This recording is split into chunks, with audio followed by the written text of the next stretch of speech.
Şimdi laundry yapan birisi var mıdır acaba? Yani. İstanbul'da bu kadar yağıyor mu? Hayır, ben İstanbul'da bu kadar yağdığını pek görmedim.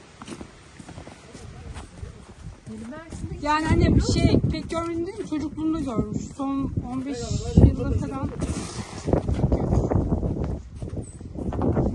2010'da güzel yağmıştı. 2010'da güzel yağmıştı. Hatırlıyorum, bayağı kar yağmıştı hatta. Sonraki yıllarda işte azalmaya başladı.